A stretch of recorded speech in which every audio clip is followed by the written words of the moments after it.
দেখেন পাখিগুলো কি অবস্থা করছে। আমার সব খাদ্য নিচে ফেলে দিয়েছে, এক পার মতো খাদ্য ফেলে দিয়েছে এখানে। জানি না কেন ফেলে দিয়েছে, বুঝতেছি না। এদের ব্রুডিং শেষ হয়েছে আজকে 5 দিন, এদের বয়স চলতেছে আজকে 17 দিন। 17 দিন পর আমি নারিশ কোম্পানির খাদ্যটা খেতে দিয়েছিলাম, কিন্তু আজকে দেওয়ার কয়েক ঘন্টা পরে সব ফেলে দিছে। কোন কারণে পালাইছে ওটা আমি ঠিক জানি না। আপনারা যদি জানে থাকেন তাহলে আমাকে কমেন্ট বক্সে বলে যাবেন। এদিকে দেখেন আমার হাঁসের বাচ্চাগুলো কত সুন্দর করে খেলাধুলা করতেছে। মাশাআল্লাহ, হাঁসের বাচ্চাগুলো অনেক বড় হয়ে গেছে, দেখতেও অনেক সুন্দর হয়েছে। আমার এখানে 2টা হাঁস ফুল সাদা হয়েছে, আর গুলা সব কালো সাদা হয়েছে। এদিকে দেখেন আমার কয়েল পাখির প্যারেন্টসগুলো, এগুলো হচ্ছে আমার রানিং ডিম পাড়া কয়েল পাখি।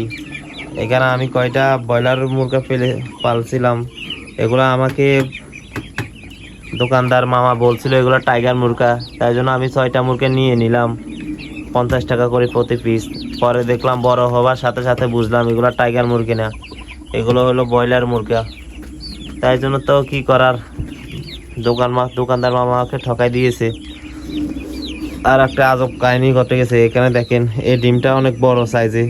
আমি দেখে প্রথমে এভাবে ছিল, আমি মনে করছিলাম ডিমটা অনেক বড়। পরে হাতে নেওয়ার সাথে সাথে দেখলাম ডিমের মাঝখান দিয়ে ফেটে রয়েছে। এটা কোন কারণে হয়েছে আপনারা যদি জেনে থাকেন তাহলে একটু বলে যাবেন আমার কমেন্ট বক্সে। আমি এরকম ডিম আজকে ফার্স্ট দেখেছি। আমার কয়েল পাখি স্বাভাবিকভাবে ডিম পারে, বড় বড়, সমস্যা নাই, এটা স্বাভাবিক, অনেক বড় বড় সাইজের ডিম পারে, এর থেকে বড় সাইজের ডিম পারে। কিন্তু আজকে এই ডিমটা ফাটল ধরে গেছে মাঝখান থেকে। স্বাভাবিকই তো ডিম পারে এই সাইজের, ছোট সাইজের। এখন দেখেন এটা হচ্ছে অনেক বড় সাইজ, আর এটা হচ্ছে নর্মাল সাইজ। এটা হচ্ছে নর্মাল সাইজ, এটা অনেক বড় সাইজ। কোন কারণে আমার পাখিগুলো এত বড় ডিম পারে তা আমি জানি না, কিন্তু এই ডিমের ভিতরে, প্রতি ডিমের ভিতরে 2টা করে কুসুম থাকে। এই ডিম, বড় ডিমের সাইজের ভিতরে 2টা করে কুসুম থাকে প্রতি ডিমের মাধ্যমে। কিন্তু আজকে খামারে প্রায় 15-20 দিন ধরে এই ডিম পাইতেছি না। আমি আজকে খামারে আসি দেখি একটা ডিম বড় পেলাম, কিন্তু খাবার সাথে সাথে আবারই দেখলাম এটার মাঝখান দিয়ে পুরো ফেটে রয়েছে। আপনারা যদি কেউ জেনে থাকেন তাহলে বলে যাবেন এটা কোন কারণে হয়।